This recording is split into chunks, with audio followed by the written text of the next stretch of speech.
என் அன்பு வணக்கம். இன்றைக்கி ரொம்பவும் இன்ட்ரெஸ்டிங்காக காளான் கிரேவி, அதாவது மஷ்ரூம் கிரேவி தான் பண்ண போகிறோம். ரொம்ப சூப்பராக இருக்கும், ரொம்ப டேஸ்ட்டாக இருக்கும்.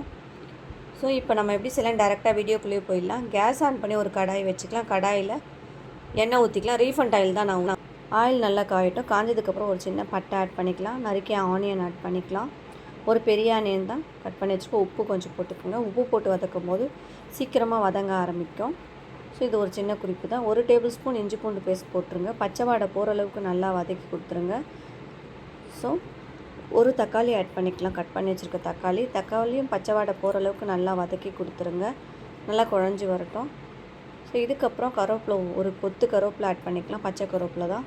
கருவேப்பிலையும் சேர்த்து நல்லா வதக்கிடுங்க. கறி லீஃப். ஸோ நல்லா வதக்கி கொடுத்துருங்க. எல்லாமே நல்லா குழஞ்சி வரட்டும்.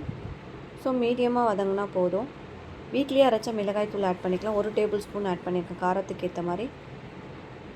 ஸோ இந்த மாதிரி நம்ம எதுவும் வீட்டில் இருக்க பொருளை வச்சு தான் நம்ம இந்த கிரேவி பண்ண போகிறோம். இப்போ நம்ம கட் பண்ணி வச்சுருக்க மஷ்ரூம் ஆட் பண்ணிக்கலாம். நான் இந்த மாதிரி க்ளீன் பண்ணி வச்சுருக்கேன் இந்த மஷ்ரூமை. உங்களுக்கு எந்த ஷேப் வேணுமோ அந்த மாதிரி கட் பண்ணிக்கோங்க. ஸோ இந்த மாதிரி மஷ்ரூமை போட்டு நல்லா கலரி கொடுத்துருங்க.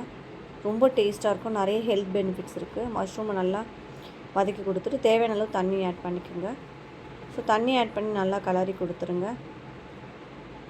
ஸோ ஒரு 2 மினிட்ஸ் குக் ஆகட்டும். அதுக்கப்புறம் 1 டேபிள் ஸ்பூன் மிளகுத்தூள் ஆட் பண்ணிக்கலாம். அன்றாட வழக்கில் மிளகுத்தூள் ரொம்ப முக்கியம்.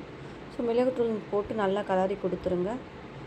கலரி கொடுத்துட்டு கொஞ்சமாக அதுக்கு மேலே கருவேப்பிலை, கொத்தமல்லி எல்லாமே போட்டு நல்லா மிக்ஸ் பண்ணி கொடுத்துருங்க. கொடுத்துட்டு குக் ஆகட்டும். குக்காட்டு கொஞ்சம் நல்லா சுருண்டு வரட்டும். இந்த சமயத்தில் லைட்டாக கொத்தமல்லி, கருவேப்பிலை அகைன் தூவிட்டு நம்மளுடைய டேஸ்ட்டான சுவையான நம்மளுடைய மஷ்ரூம் கிரேவி தான் ரெடி ஆகிடுச்சு. ரொம்ப டேஸ்ட்டாக இருக்கும். இன்றைக்கி நான் சப்பாத்தி செஞ்சுருக்கேன். சப்பாத்திக்கு சைட் டிஷ்ஷாக தான் செஞ்சுருக்கேன். புதுசாக யாராச்சும் பார்க்கணும் தான் சப்ஸ்கிரைப் பண்ணிவிட்டு பெல் ஐக்கானும் கிளிக் பண்ணிவிட்டு உங்கள் ஃப்ரெண்ட்ஸ் அண்ட் ஃபேமிலிக்கு ஷேர் பண்ணிவிடுங்க. நம்ம சேனலில் நிறைய வீடியோஸ் இருக்குது. புதுசாக யாராச்சும் பார்த்தா போய்ட்டு ஒரு விசிட் பண்ணிவிட்டு வந்துடுங்க. அது பாருங்கள், இந்த மாதிரி சப்பாத்தி அண்ட் மஷ்ரூம் கிரேவி தான் நான் சைட் டிஷ் பண்ணியிருக்கேன். ஸோ வேறொரு இன்ட்ரெஸ்டிங்கான ரெசிப்பியில் நான் உங்களை சந்திக்கிறேன். ரொம்பவும் ஹெல்த்தியான சத்தான நம்மளுடைய மஷ்ரூம் கிரேவி தான். மீண்டும் மீண்டும் சுவைக்க தூண்டும் ஹானாஸ் கிச்சன் தமிழ். தேங்க்யூ ஃபார் வாட்சிங்.